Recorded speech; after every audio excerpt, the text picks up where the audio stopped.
Cher Jean Telet, bonsoir. Bonsoir et merci d'être là et d'être aussi nombreux. J'en reviens pas. J'ai l'impression d'être chanteur rockstar en ce moment. Eh, J'étais à Rennes, c'était la même chose. Ils avaient refusé du monde et tout. J'en revenais pas. vous êtes un peu J'ai l'impression d'être les Beatles à moi tout seul. Alors, bienvenue à Nancy pour une rencontre qui, je l'imagine, je l'espère en tout cas, va être à l'image de votre univers entre humour bien noir et drôlerie, irrésistible fantaisie. Alors, juste quelques mots sur votre parcours et puis je vais vous laisser la parole. Pour rappeler que vous êtes d'abord fait un nom dans la BD comme dessinateur et scénariste.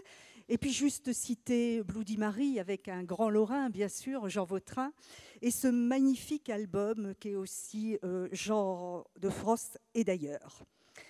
Vous êtes devenu, et alors tout le monde s'en souvient, un homme de télévision aux côtés de Bernard Rapp dans une très belle émission qui était L'Assiette anglaise.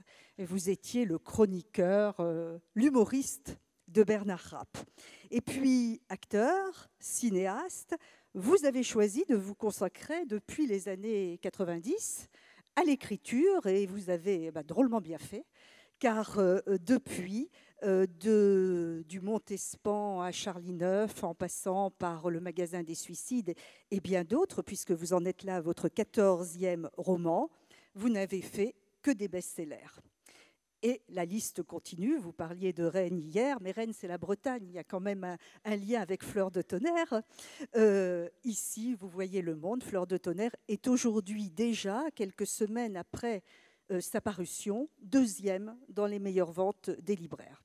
Derrière un sale mec qui s'appelle Guillaume Musso. Ah, ouais. Ça me gonfle.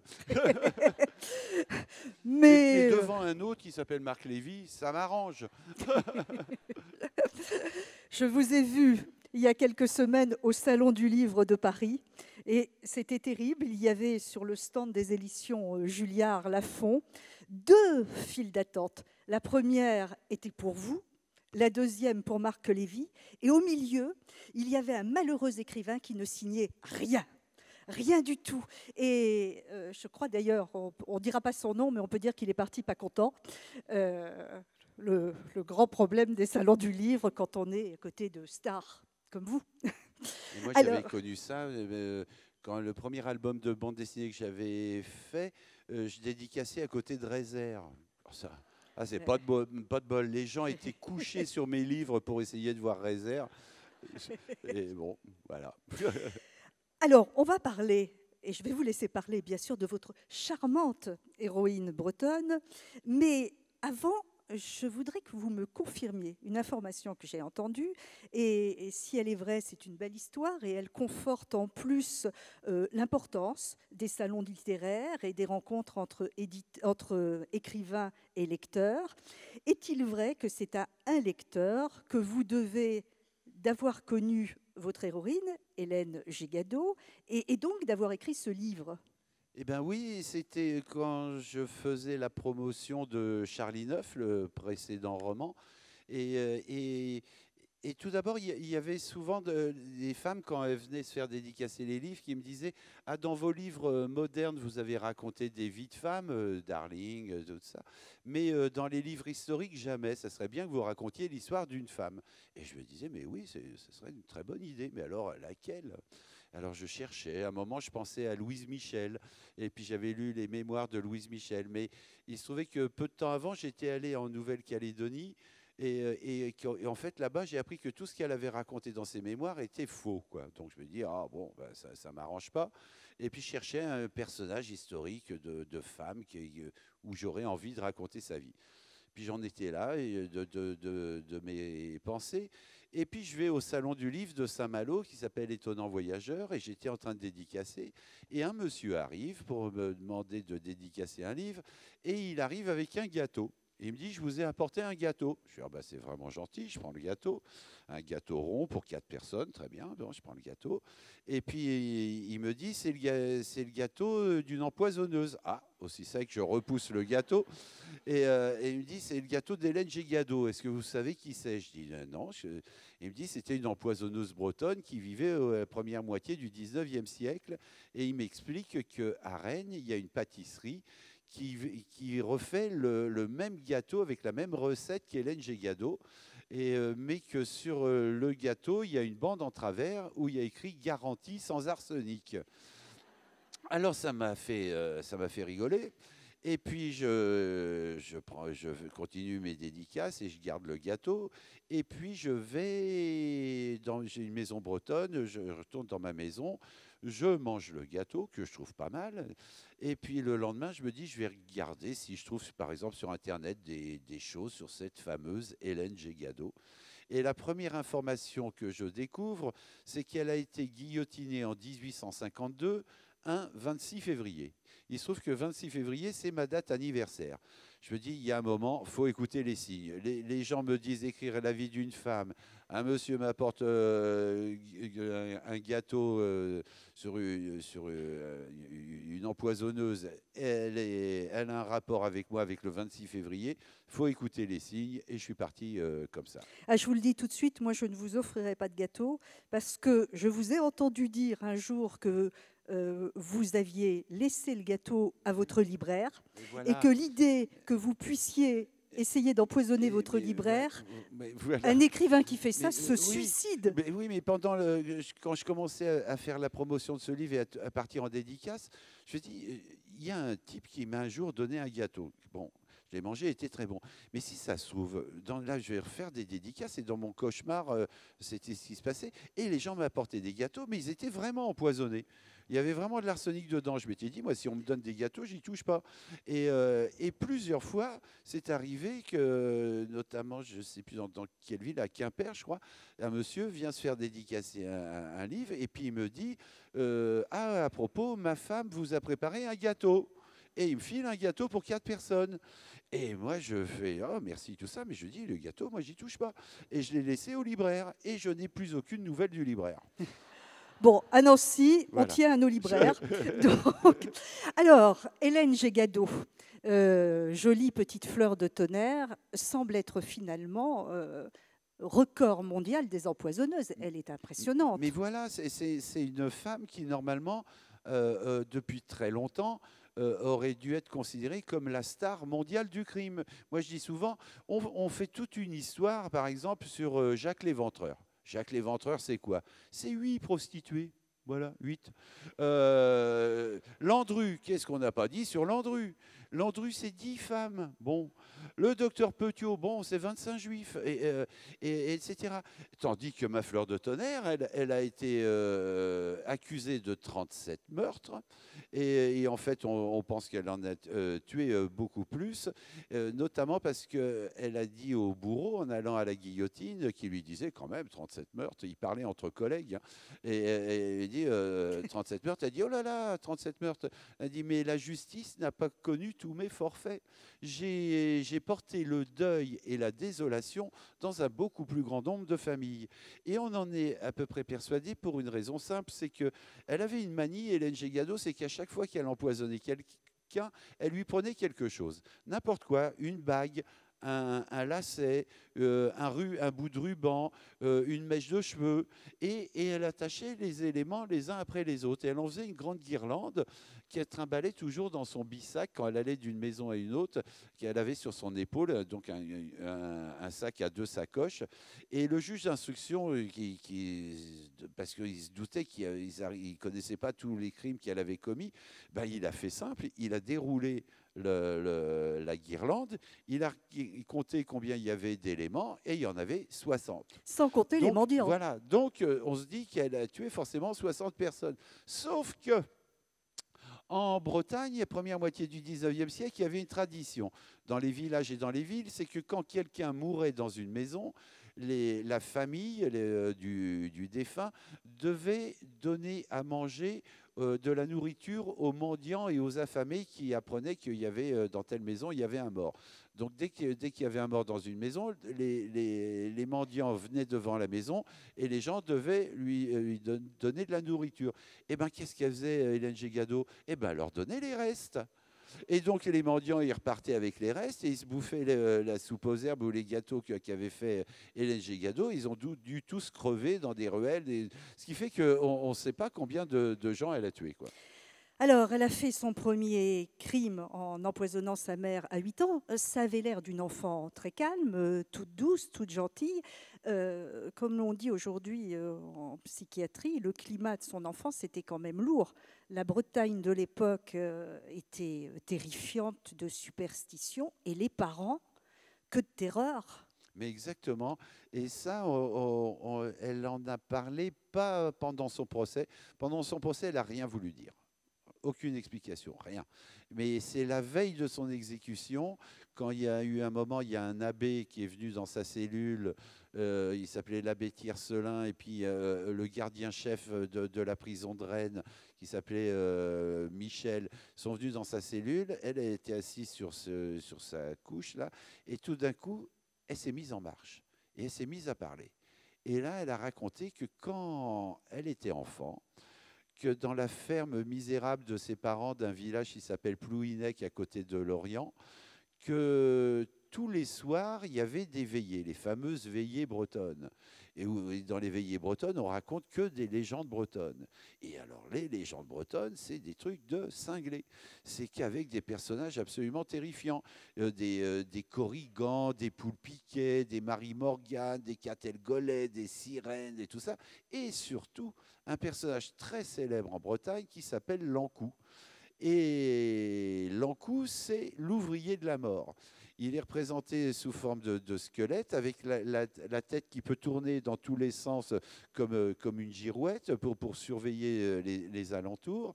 Et il se promène avec sa faux, avec la lame emmanchée à l'envers, avec le tranchant vers l'extérieur, et sa charrette qu'on appelle la cariguelle de l'Ankou. Et l'Ankou, dans les légendes bretonnes, il se promène que dans les chemins de toute la Bretagne, et dès qu'il croise un humain, il le fauche avec sa faux, et le corps de la personne tombe dans la charrette. Et au bout d'un moment, à force d'entendre ça, Hélène Gégado, elle s'est prise pour la réincarnation de l'Ankou. Et donc, elle s'est dit qu'il fallait qu'elle fasse exactement la même chose. Et c'est comme ça qu'elle a décidé que quand elle serait plus grande, elle allait faire cuisinière, qu'elle allait aller de maison en maison, de maison de curé en presbytère, en maison bourgeoise, en bordel militaire et tout, et puis qu'elle allait absolument empoisonner tous les vivants qu'elle allait rencontrer. Ah oui, alors juste pour revenir sur le climat, parce que c'est vrai que c'est très très oppressant, cette petite gamine donc, qui a encore sa maman, donc elle doit avoir 7 ans, rentre un soir chez elle et sa mère lui dit ce que tu m'as fait peur, mais pourquoi as-tu frappé 3 fois avant d'entrer? J'ai seulement cogné mes sabots pour les décrotter, maman. Et là, la mère, tu ignores donc, fleur de tonnerre, qu'un bruit fortuit répété 3 fois prédit un malheur? Ignores-tu que c'est ainsi que fait l'Ankou? Avant de charger le corps d'une victime dans sa charrette, il l'appelle 3 fois d'une voix sépulcrale. Par exemple, pour moi, il crierait « Anne, Anne, Anne, regarde aussi ton père qui est effrayé. Il a même aussi sorti son épée du fourreau, messagère de malheur. » Oui. Et ça, elle a raconté ça toujours dans la même soirée, dans la cellule. Elle a raconté ce truc-là, et je dis souvent, on aurait dit du Dolto avant l'heure. Elle a dit, il y a un problème, c'est que quand les parents ont trop peur de quelque chose, ils redonnent leur peur à leurs enfants. Et qu'alors, ils ne les protègent plus, leurs enfants. Et qu'alors, tout peut arriver, jusqu'à avoir finalement un enfant qui devient un phénomène incroyable comme Fleur de Tonnerre. Fleur de Tonnerre, c'est sa mère qui l'avait surnommée Fleur de Tonnerre, et sa mère qui a été sa première victime, puisqu'elle a empoisonné sa mère à 8 ans. Alors, on va évidemment reparler des victimes. Juste cette phrase que vous avez mis en exergue qui effectivement résume bien tout le livre, surtout écrite par un Normand d'ailleurs, enfin Non, répétée par un Normand. ah oui, mais c'est une phrase de Breton, Oui, oui, mais le Normand, c'est heureusement. vous. Chaque pays a sa folie. La Bretagne les a toutes. C'est Jacques Cambry qui écrit ça, fondateur de l'Académie celtique en 1805. Le même Jacques Cambry, je pense, qu'on retrouve dans le livre, alors que le Oui, père pense qu'il est transformé en chien oui, oui, noir. oui, oui, oui, puis c'est Ouais, ça, oui, oui. exactement. Et c'est vrai que la Bretagne de cette époque-là était complètement folle et était très, très, très celtique. Et c'était une période où le catholicisme essayait de vraiment s'imposer en Oui, l'esprit Bretagne. des Lumières n'était pas passé Et par là voilà, et c'était encore. très difficile pour le catholicisme de s'imposer en Bretagne. Et alors, ce qu'ils ont fait, c'est qu'ils ont commencé par casser, abattre les menhirs pour prendre les pierres de menhir pour en faire des linteaux de portes d'église, afin d'attirer les Celtes vers les églises. Ils prenaient aussi les menhirs pour en faire des bénitiers, etc. Et puis, ils mettaient des statues de l'Ankou dans les églises. Et il y en a encore. Il y en a encore. À Cette Lannion, par Notre-Dame exemple. de la Haine existe vraiment? Oui, oui, oui, oui. Mais des statues de l'Ankou dans des églises catholiques, des statues de l'ouvrier de la mort dans des églises catholiques, c'est un truc de fou. Et puis il y avait des églises qu'on appelait Notre-Dame de la haine. Et c'était des églises où on allait prier pour la mort de quelqu'un. Et il y avait aussi la dernière chapelle Notre-Dame de la Haine a été détruite en Bretagne en 1885. C'est il y a quand même vraiment pas longtemps. Et puis il y avait aussi un saint que j'aime bien qui s'appelait Saint Yves de Vérité. Alors Saint Yves de Vérité, c'était un saint particulier pour les Bretons. Il avait la réputation d'avoir du pouvoir, mais d'être feignant et revêche. Et donc, quand on voulait qu'il exauce un vœu, on allait voir les statues de Saint Yves de Vérité dans les églises, et quand on voulait que Saint Yves de Vérité exauce un vœu qu'on lui transmettait, il fallait lui foutre sur la gueule. Et donc les gens venaient prier le Saint Yves de Vérité avec un fouet, et le fouettait, lui foutait des grands coups de bâton à travers la figure. Et toute la Bretagne était comme ça. Il y a aussi un truc que j'aime bien chez les Bretons, c'est qu'il y avait une tradition aussi qui disait que quand on construisait un nouveau pont, le premier humain qui allait traverser le pont allait mourir dans l'année. Alors ça a posé un vrai problème, parce que dès qu'on construisait un pont, il n'y a personne qui voulait le traverser. Et alors, donc il a fallu trouver une solution.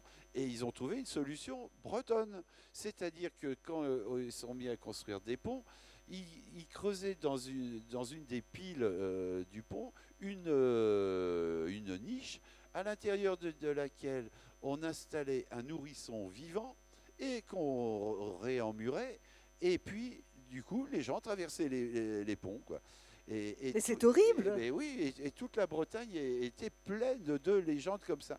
Ça vient aussi de la géographie de la Bretagne, qui était un endroit clos où ça parlait, déjà, ça parlait pas français du tout. Moi, mes copains bretons, leur grand-mère, Vous avez tout vraiment ça. des copains bretons? Oui, oui, oui. Oui. Je m'étais demandé en écrivant le livre, je m'étais dit, soit ça va passer, soit ça va pas passer, ma fleur de tonnerre. Et bêtement, je venais d'acheter une maison en Bretagne, une belle maison du XVIe siècle, et mon ami m'avait dit, en tout cas, on est bien d'accord, hein, tu n'emmerdes pas les Bretons, hein. Et malencontreusement, il a écrit Fleur de tonnerre. Ce qui fait que je disais, bon, ouais, j'espère qu'ils ne vont pas exploser la maison et tout. Et en fait, ça marche très Non, bien. parce Quoi. que déjà, depuis que vous avez écrit Mangez-le si vous le Ah voulez, oui, vous êtes interdit mais à voilà, mais Haute-Faille dans le j'ai Périgord. plein de soucis. Moi j'avais écrit Darling, qui raconte la vie d'une cousine germaine. C'est-à-dire que le père de Darling est un des frères de ma mère. Et ça n'a pas plu du tout dans la famille, parce que c'est famille de taiseux, les Normands, c'est-à-dire on vit les trucs, mais on ne dit jamais rien. Là, tout d'un coup, Darling et moi, on balance tout sur sa vie, qui était une vie effroyable.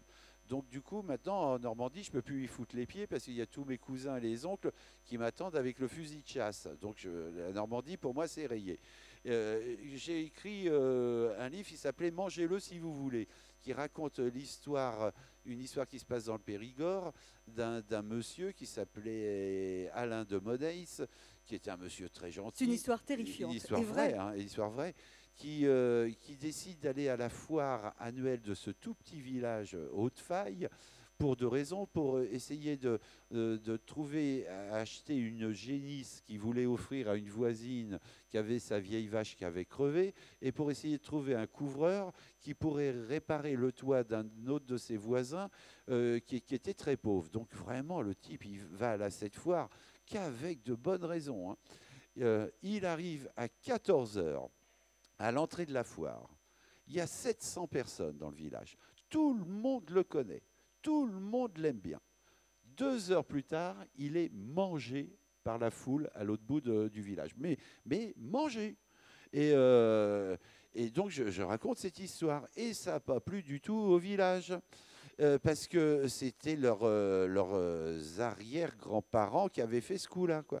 Et donc, ça ne leur a pas plu du tout. En plus, le maire du village m'avait expliqué qu'il avait demandé plusieurs fois à la population s'ils étaient d'accord de faire une mémorative qu'on aurait mis, par exemple, sur la mairie, en disant que le village d'Haute-Faille regrettait ce qui s'était passé, etc., pour Alain de Moneis, c'est tout. Et la population a toujours refusé qu'il y ait cette plaque-là. Et donc ça m'a gonflé, moi. Et donc dans les interviews, je m'amusais à les emmerder. Je disais que si le livre marchait bien, j'allais, moi, ouvrir un petit resto dans le village que j'allais appeler à la grillade d'Haute-Faille. Alors ça ne les a pas fait marrer du tout. Et quand France 3 Périgord, après, ce qui les a embêtés aussi, c'est que mon livre était sorti en mars, et pendant tout l'été, ils ont vu des gens qui arrivaient en Bermuda à fleurs et tout, avec mon livre, et puis j'avais mis le plan du village avec partout où s'était passé tel et tel événement, et les gens étaient là comme avec le guide bleu, et se baladaient dans le village en disant, ah ben, c'est là qu'ils l'ont fouetté, c'est là qu'ils l'ont démembré, c'est là qu'ils l'ont ferré, et les gens, ils n'en pouvaient plus dans le village. Et quand France 3 Périgord est allé, ayant appris ça, interviewer les gens du village ont dit que je ferais bien de ne pas y retourner, moi, à Haute-Faille, parce qu'ils pourraient bien en bouffer un deuxième. Donc, moi, le Périgord, j'y fous plus les pieds. On m'a demandé il n'y a pas longtemps d'aller dédicacer à Périgueux. Moi, je dis à moins de 200 km de Haute-Faille, j'y fous plus les pieds. J'ai eu plein de soucis comme ça. J'avais fait une fois Votre territoire se rétrécit dangereusement. J'avais fait une bande dessinée à l'île de la Réunion, que j'adore, moi, l'île de la Réunion. Mais j'avais fait une bande dessinée sur la dégénérescence de la race blanche à l'île de la Réunion. Oh putain, ça n'a pas plu du tout, ça. Le préfet m'a appelé en disant « Ne revenez plus jamais à l'île de la Réunion. On ne veut plus vous voir ici. » Alors, j'ai dit, mais comment ça? Mais j'ai pas été condamné, c'est en France et tout, je peux faire ce que je veux. Et il me dit, non, mais de toute façon, si vous arrivez, on dira que c'est vous pour vous protéger et on vous recolle directement dans l'avion du retour. Donc, l'île de la Réunion, c'est terminé. J'avais fait aussi un truc sur la préfète de Perpignan, une histoire ultra glauque et tout. Alors pareil, Perpignan, pour moi, c'est terminé. J'avais fait un truc sur les toreros à Arles. Alors les toreros, ils m'ont expliqué que vraiment là, il ne fallait pas que je revienne les voir, parce que là, comme ils disaient, en termes de toreros, c'était c'était pas les deux oreilles, mais la queue qui coupait, tout ça. Bon, donc Arles, j'évite aussi le coin. Et c'est pour ça que mon ami m'avait dit ne touche pas à la Bretagne. Et puis maintenant, elle me dit bon, ben, j'ai compris, en fait, il va falloir qu'on s'achète un camping-car et qu'on change de région à chaque livre que tu écris, quoi. Alors, retour à la Bretagne, effectivement, et à Fleur de Tonnerre. Elle a quand même œuvré pendant 40 ans avec une méthode implacable, ces 2 recettes de soupe aux herbes et de gâteaux. Elle était quand même très, très méthodique parce qu'elle avait trouvé la couleur, elle mettait de l'angélique. Mais elle était très douée pour son gâteau assassin. C'est qu'elle faisait, c'est la pâtissière à Rennes que je suis allé voir, du coup, qui m'a expliqué ça, c'est que dans son gâteau, elle mettait de l'angélique confite. Elle mettait de l'angélique confite parce que de l'angélique, on en trouvait beaucoup en Bretagne, et que l'angélique est de couleur verte. Et qu'il se trouve que l'arsenic, qui est une poudre blanche, en cuisant, prend une teinte verdâtre. Donc comme ça dissimulait visuellement la présence d'arsenic. En plus, elle mettait dans son gâteau des zestes d'orange amère et des amandes amères qu'on trouve beaucoup en Bretagne. Et comme ça masquait l'amertume de l'arsenic.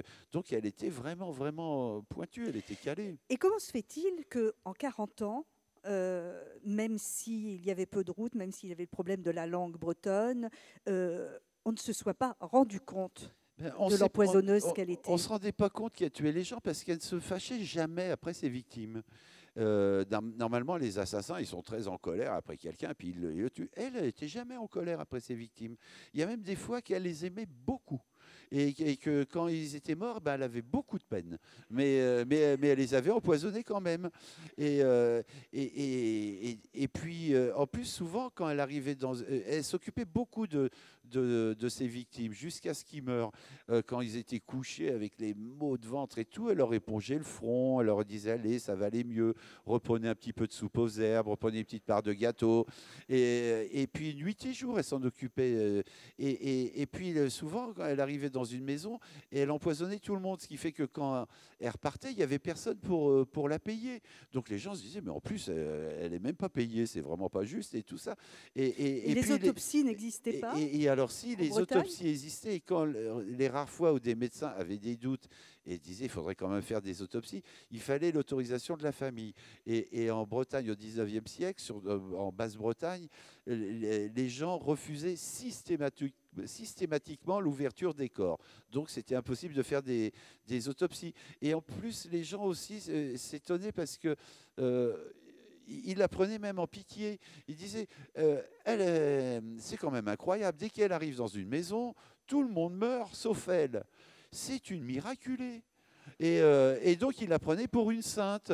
Et puis après, ils ont pensé exactement le contraire. Ils ont dit, mais enfin, dès qu'elle arrive dans une maison, tout le monde meurt. Et cette femme fout la poisse. On disait en breton, elle a les foies blancs et elle porte malheur. Et puis, à chaque fois, elle changeait d'endroit. Et puis aussi, ce qu'il faut savoir, c'est que première moitié du 19e siècle, les médecins de village bas-bretons, c'était pas des flèches. Et que quand elle est arrivée à Rennes, c'est à Rennes qu'elle s'est fait avoir parce que les médecins étaient autrement plus pointus. Et en plus, les médecins mettaient ça sur le compte du choléra parce que c'était à une époque où il y avait beaucoup de retours fulgurants de choléra en Bretagne. Et sauf que les symptômes d'empoisonnement par l'arsenic et crise de choléra sont les mêmes. Et que le choléra est une maladie très spéciale. Ça arrive par exemple dans un village, ça touche une maison. Et ça ne touche pas les voisins. Et puis ça saute le village d'à côté où il n'y a rien. Et ça frappe le village d'après. S'il fait froid, tout d'un coup, le choléra ne se répand plus. Dès qu'il recommence à faire un peu chaud, paf, ça retape à un autre endroit de Bretagne. Donc, assez logiquement, les médecins se sont fait avoir. Il y a même un médecin qui s'appelait Toursin, dans un village à Locminé, qui a fait engager Fleur de Tonnerre chez ses parents. Qu'est-ce qu'elle a fait, Hélène Gégado? Elle a empoisonné le père du médecin, elle a empoisonné la mère du médecin, la sœur du médecin, la domestique qu'il y avait, et elle a empoisonné tout le monde, quoi.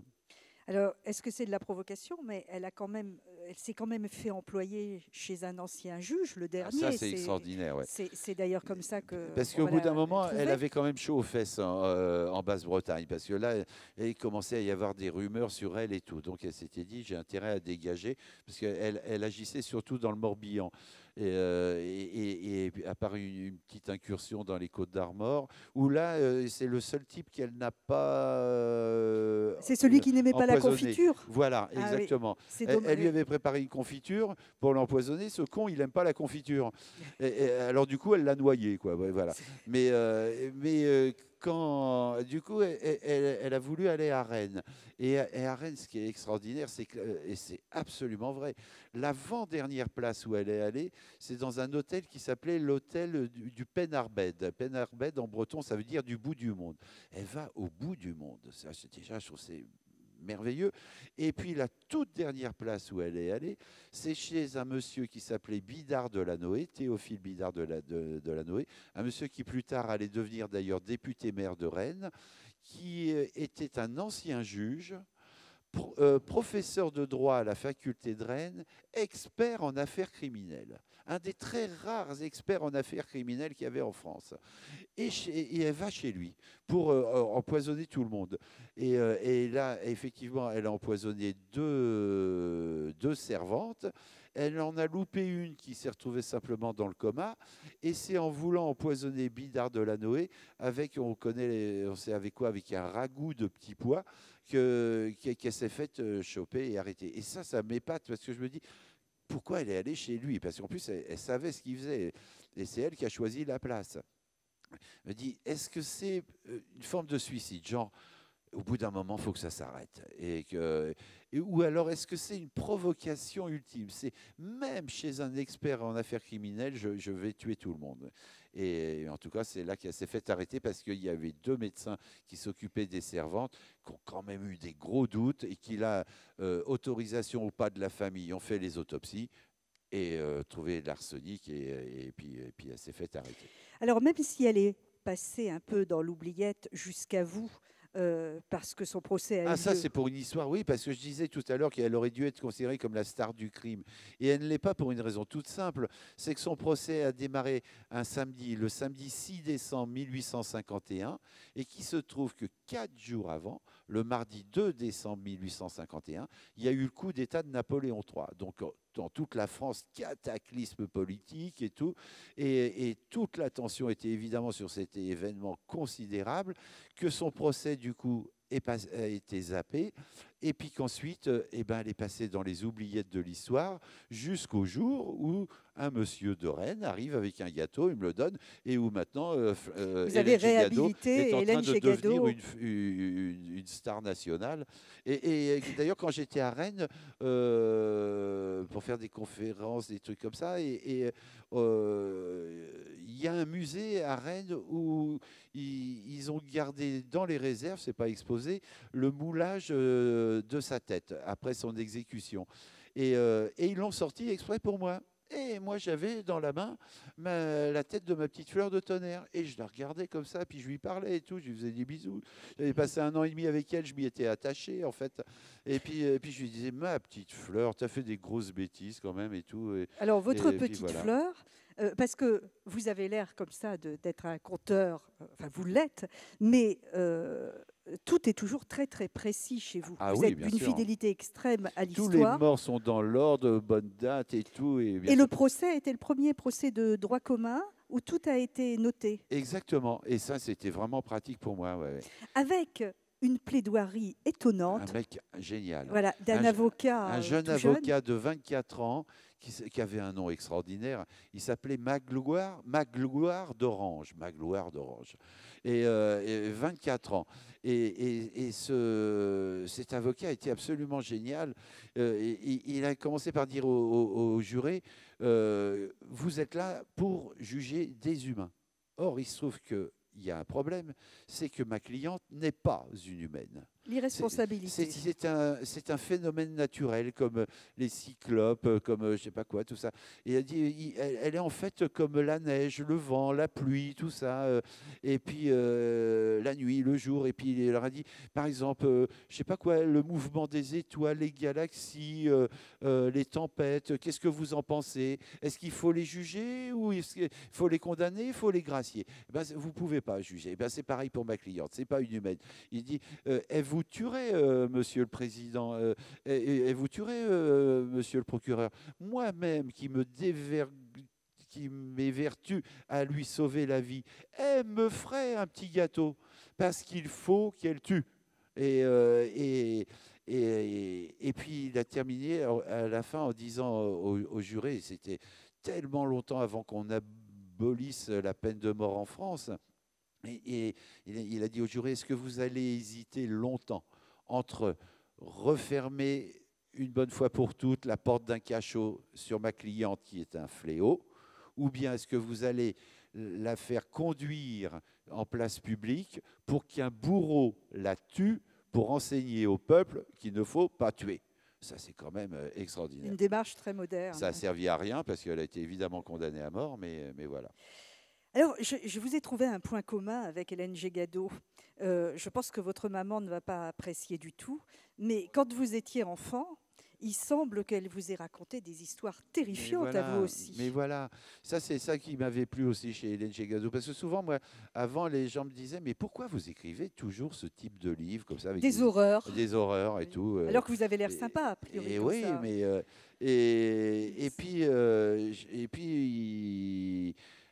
et puis c'est ça qui m'a plu par rapport à Hélène Gégado, c'est qu'elle a raconté qu'en fait, elle avait été traumatisée parce qu'elle avait entendu enfant. Et moi, dans les interviews pour Fleur de Tonnerre, je passe mon temps à dire à la radio, à la télé et tout ça, que tout ça est à cause de ma mère. Que quand j'étais enfant, ma mère me racontait que des faits divers absolument horribles.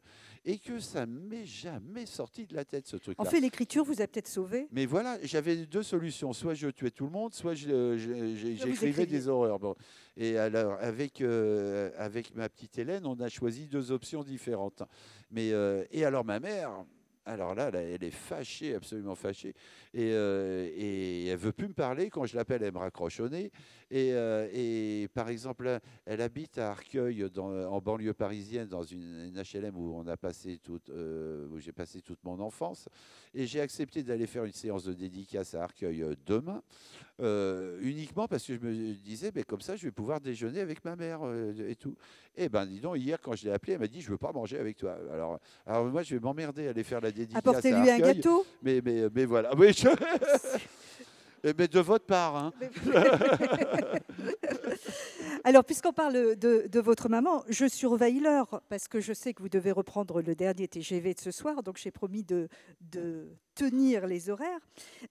Vous êtes né à Saint-Lô, vous avez grandi dans la banlieue parisienne avec un père, ça c'est assez incroyable, qui était employé à l'Humanité et qui était le menuisier de la chaise d'Aragon. Voilà, mon père était menuisier à l'Humanité, parce qu'à l'Humanité, il faisait tout. Il y avait la rédaction, mais il y avait aussi l'imprimerie et tout ça. Donc, il y avait toujours des établis à réparer et tout.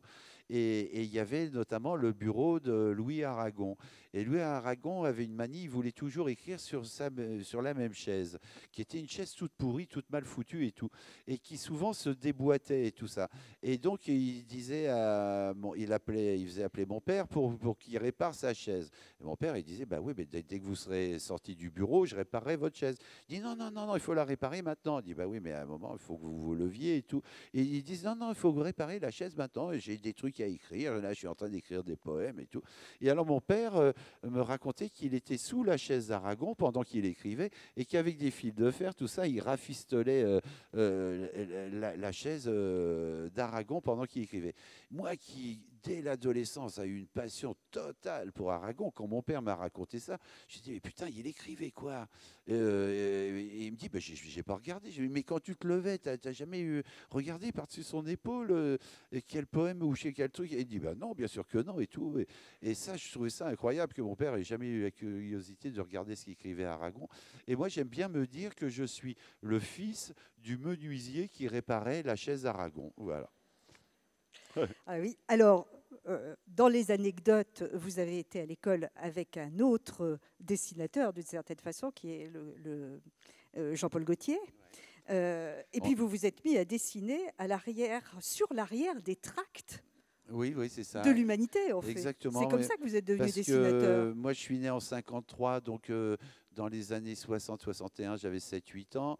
Et mes parents étaient concierges d'une mairie communiste, donc Arcueil. Et puis, tout d'un coup, il y avait l'OAS qui bombardaient à coups de boulon toutes les nuits les mairies communistes. Et mes parents se sont pris d'une parano et le jeudi et le week-end, moi et ma sœur nous interdisaient de sortir jouer comme faisaient tous les autres enfants, de peur qu'on nous enlève, je sais pas quoi. Et bon, ils avaient peur de ça.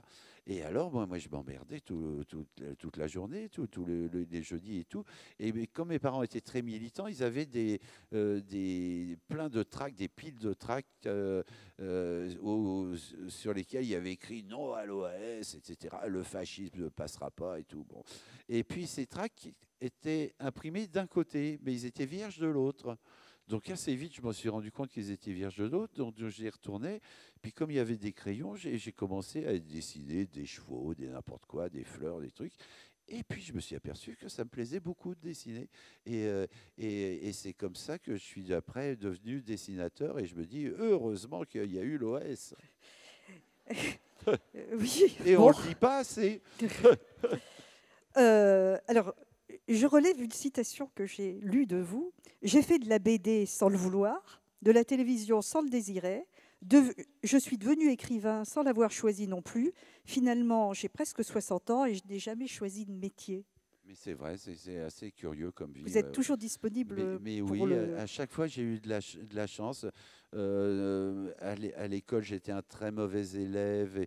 Et puis, c'est un prof de dessin qui m'a dirigé vers une école de dessin, qui m'a fait travailler, qui est un type qui a été absolument merveilleux.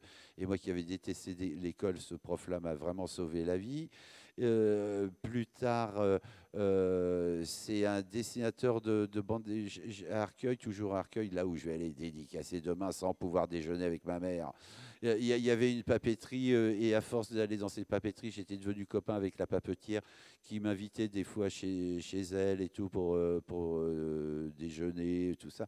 Et puis je laissais des dessins chez elle. Et puis un jour, un dessinateur de bande dessinée qu'elle connaissait, et moi je savais pas du tout qu'elle connaissait le dessinateur de bande dessinée, voit ses dessins et dit mais c'est qui fait ça? Elle lui dit c'est un de mes petits clients et tout. Et du coup il m'a dit mais il faut qu'il fasse de la bande dessinée. Moi j'en lisais pas de bande dessinée. Et donc mais bon je me suis retrouvé à faire de la bande dessinée à l'Écho des Savanes. Des années plus tard, Bernard Rapp qui lisait mes bandes dessinées, son fils lisait mes bandes dessinées. Un jour il prend un album et je faisais des bandes dessinées à un moment qui étaient en des reportages BD comme ça. Et il lit ça et il m'appelle en me disant je présente en ce moment le journal télévisé, mais je veux arrêter pour faire une émission qui va s'appeler L'Assiette anglaise. Je voudrais que vous travailliez à la télé avec moi et que vous fassiez la même chose que vous faites en BD, mais en télé. Bon, alors hop, j'ai fait de la télé. Et puis, des années plus tard, une éditrice qui s'appelait Elisabeth Gilles m'a un jour appelé en me disant, et je ne la connaissais pas du tout, en me disant, voilà, ça fait des années que je vous entends à la télé, ça fait des années que je me dis qu'en fait, vous êtes un écrivain qui ne le savait pas. Venez, je vous signe un contrat. Et c'est comme ça que j'ai écrit le premier roman. Et ça m'a vachement plu. Et du coup, je fais plus que ça. Ce qui fait que, comme vous le disiez, moi, à 60 ans, je n'ai encore jamais décidé de ce que j'allais faire dans la vie. C'est toujours des gens qui ont décidé pour moi. Et ça m'a toujours plu. C'est quand même du pot, ça. Et vous avez écrit 3 romans sur des poètes, Rimbaud, Verlaine, Villon, 3 mauvais garçons en fait, et vous êtes autodidacte. Cette culture poétique, comment l'avez-vous construite? Et vous aimez réciter des poèmes? Vous vivez dans un univers Moi, poétique? c'est grâce à Léo Ferré. Un jour, j'étais chez moi, chez mes parents, le midi, et il y avait la radio qui était allumée, et j'entends une chanson, c'est extra. C'est extra. Oh, j'ai entendu ça, je dis putain, ce que c'est bien ce truc et tout.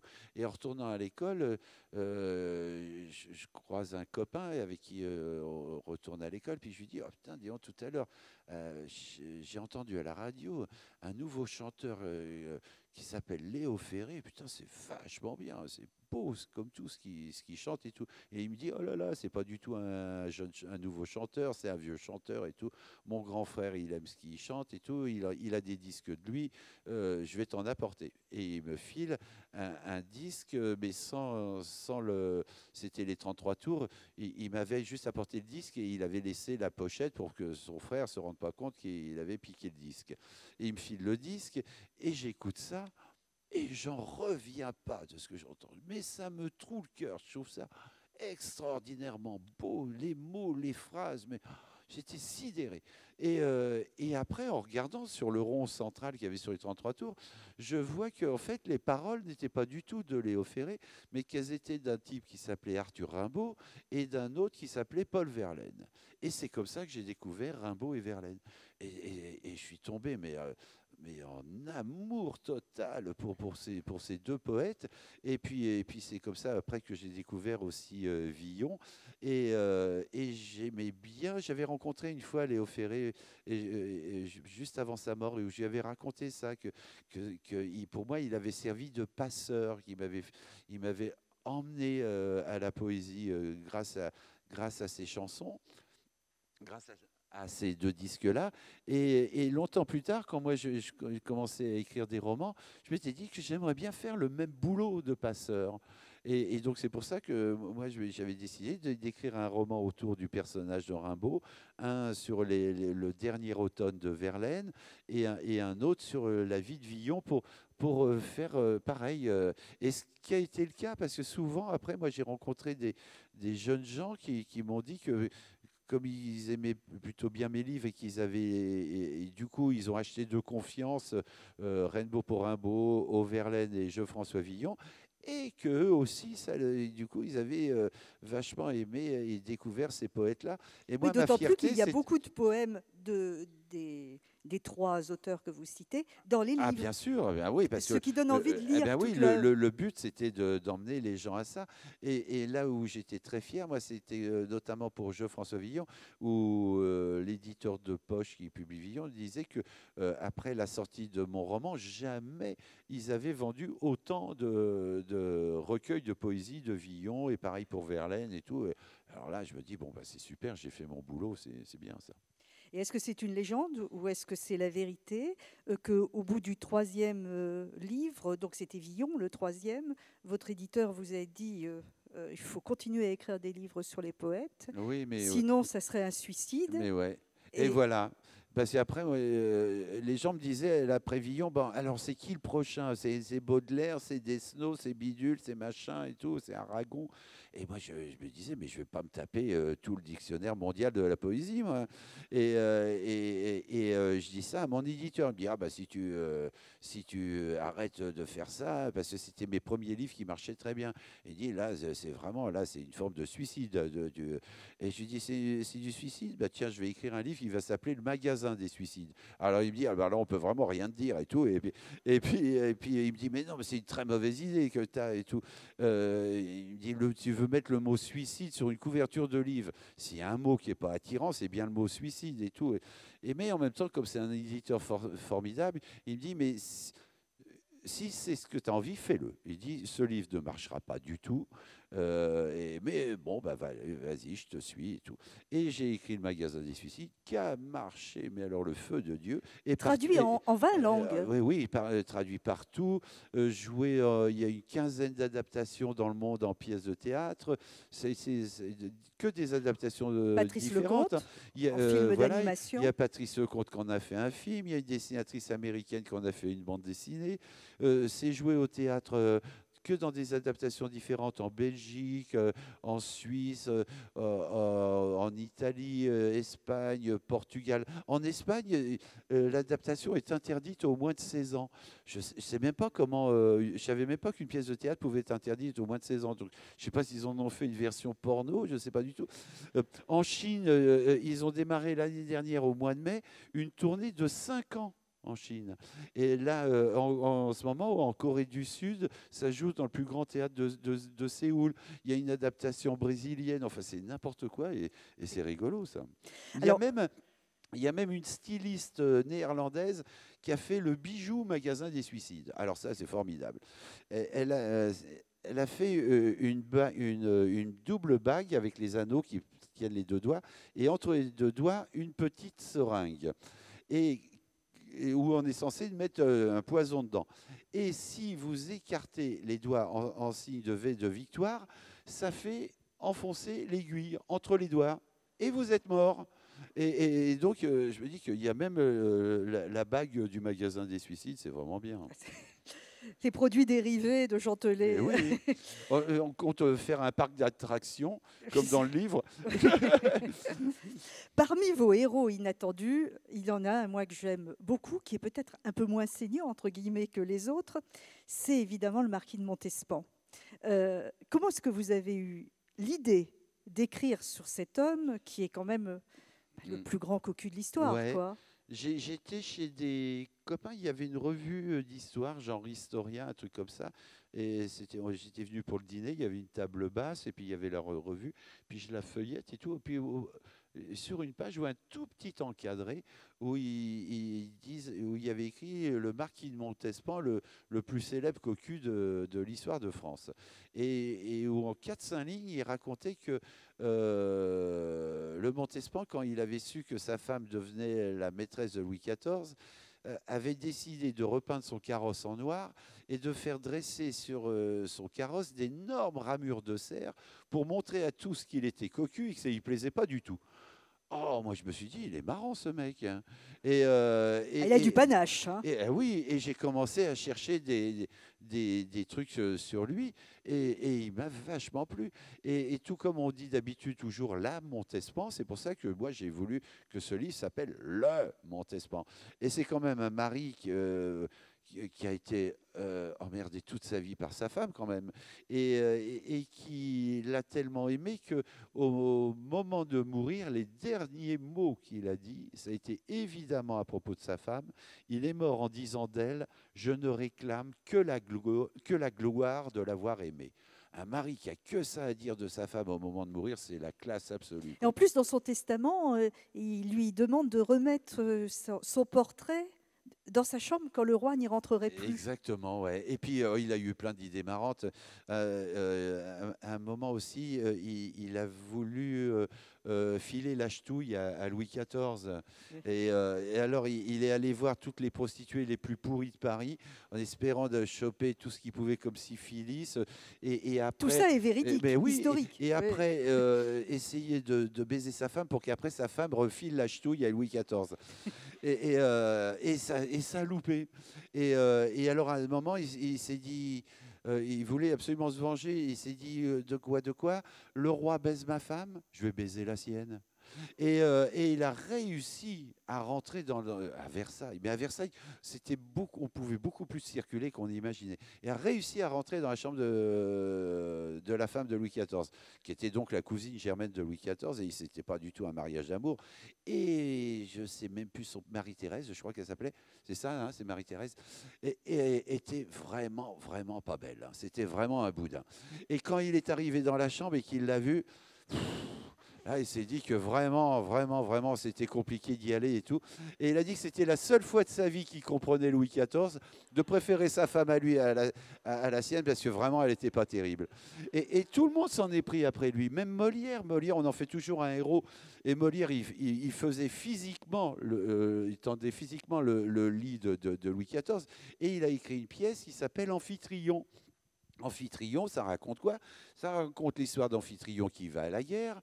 Et pendant qu'il est à la guerre, il y a Zeus qui descend sur Terre, qui couche avec la femme d'Amphitryon, et un enfant va naître, et voilà.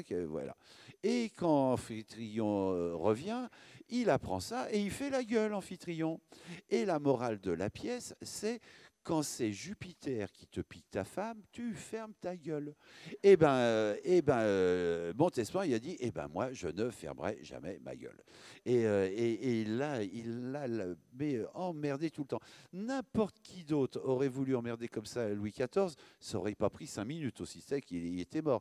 Mais ce qu'il y a, c'est que le pape, ayant appris ce truc-là, menaçait d'excommunication Louis XIV si jamais il arrivait malheur à Montespan. Et là, tout d'un coup, d'une affaire privée, on passait à une affaire d'État. Au XVIIe siècle, le roi de France excommunié, là, c'était un cataclysme européen, et donc c'était pas possible. Et il n'y a que pour ça que Montespan a pu continuer à vivre. Et ce mec, quand même, était vraiment, vraiment extra, hein.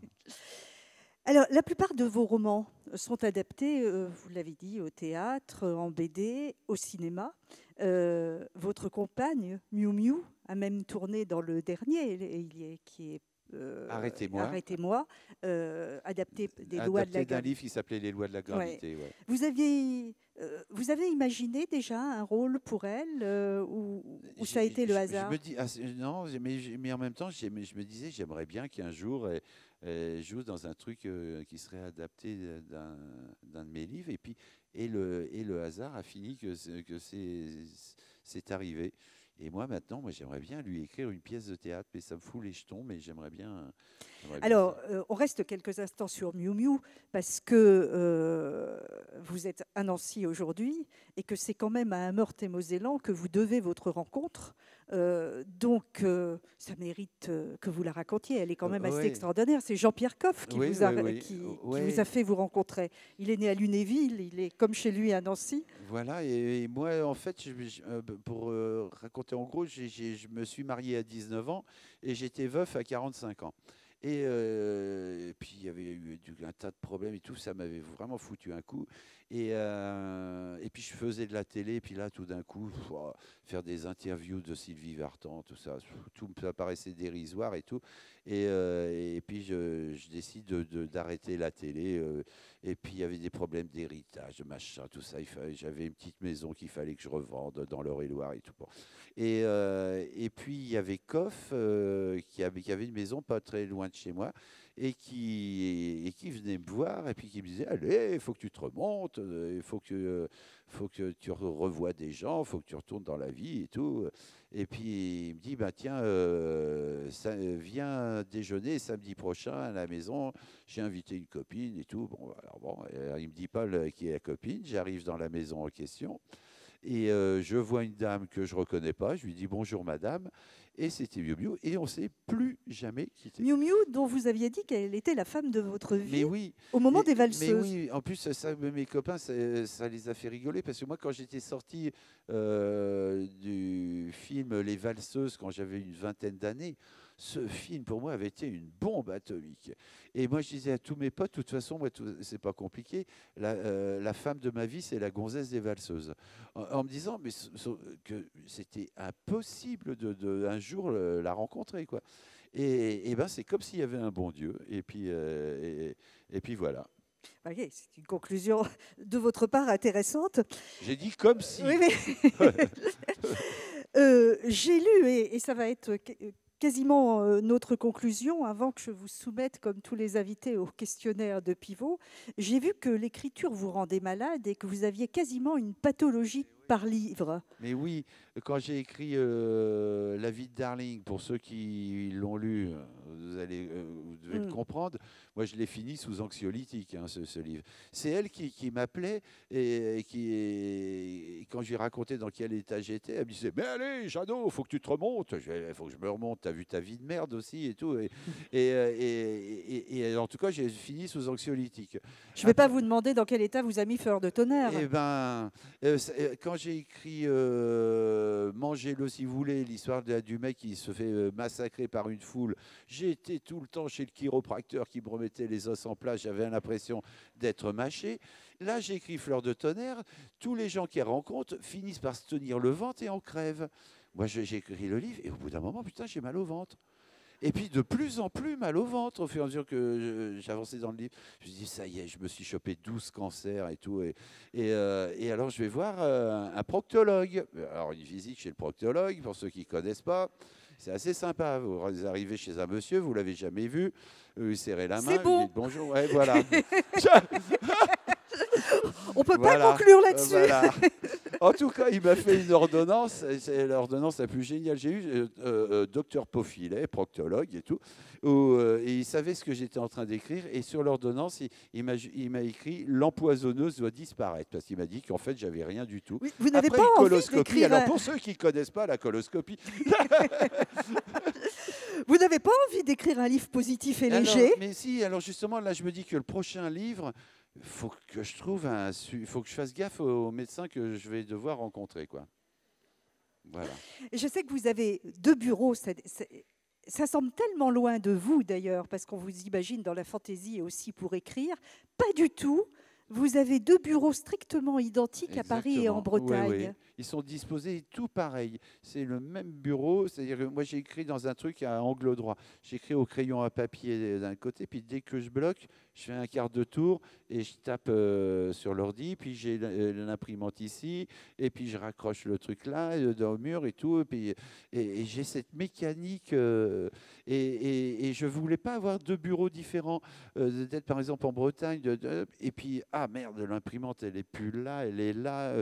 Et donc, j'ai tout disposé exactement pareil. Et ce qui fait que j'ai en plus aucune décoration au mur et tout, mur blanc, tout ça. Ce qui fait que je sois à Paris ou en Bretagne, j'ai l'impression d'être dans le même bureau. Il n'y a que quand je sors que je me dis, ah, c'est pas pareil.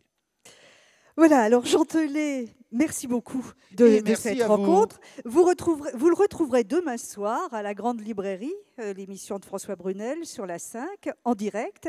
Et puis samedi matin, si vous écoutez France Bleu Lorraine, à 10h, dans Les Cordons Bleus, l'émission de Jérôme Prodhomme. Je vais vous le laisser pour une séance de dédicace après l'avoir soumis au questionnaire de pivot.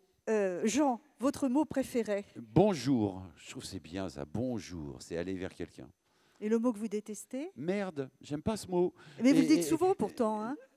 Pas très souvent, je crois pas. Je l'ai Non. entendu quand même. Hein. Non, puis ça m'embête des fois, moi, dans mon quartier, je vois des petites jeunes filles toutes mignonnes et tout, et puis qui parlent entre elles, puis il y en a une qui dit à l'autre, tu comprends, il me fait chier et tout. Et moi, quand j'entends ça, je vois la scène. Et j'aime pas ça, j'aime pas ce mot. C'est le dessinateur, Ouais. l'homme d'image Voilà. qui réagit. Votre drogue favorite? Eh ben, pendant un moment, c'était le hashish, j'en avais besoin pour écrire, et j'ai fait aucun effort pour arrêter, mais j'en ai plus du tout. Vous écriviez sous besoin. stupéfiant. Ouais. Eh ben, il y a des précédents. Il vous reste hein. la cigarette Il maintenant quand y a même. des précédents. oui. Baudelaire, c'était une barrette de shit dans le thé du matin en décoction. Une barrette. Je ne sais pas si vous fumez beaucoup de drogue, mais une barrette, c'est costaud. Hein. Je veux bien vous croire. Le son, le bruit que vous aimez? Le bruit du vent dans les feuilles en Bretagne. Ça, c'est joli. Des très grands arbres, et alors ça, c'est beau comme tout. C'est pas le bruit de la charrette de l'encou, Non. c'est déjà... Et le son, le bruit que vous détestez? Le bruit du réveil, ça, je trouve, c'est assassin. Ça. Oui, d'ailleurs, je crois que c'est la liberté que vous préférez Ouais. dans le métier d'écrivain, pouvoir vous lever. Pas de réveil. Oui, pas de réveil. Alors, votre juron, gros mot ou blasphème favori? Ben, contrairement à ce que vous dites, j'en dis pas beaucoup. Et moi, j'aime bien dire zut, par exemple. Ah, mais c'est mignon, ça. Ouais. Le métier que vous n'auriez pas aimé faire? Tous les autres. Moi, je vais... La plante, l'arbre ou l'animal dans lequel vous aimeriez être réincarné? Le chêne, je trouve que c'est magnifique. J'en ai un là, magnifique qui doit être bicentenaire dans mon jardin. Oh là là, merveille ça. Jean, plus qu'une phrase et vous êtes libre. Si Dieu existe, qu'aimeriez-vous après votre mort l'entendre vous dire? Pardon. Merci beaucoup, très bonne soirée, à bientôt.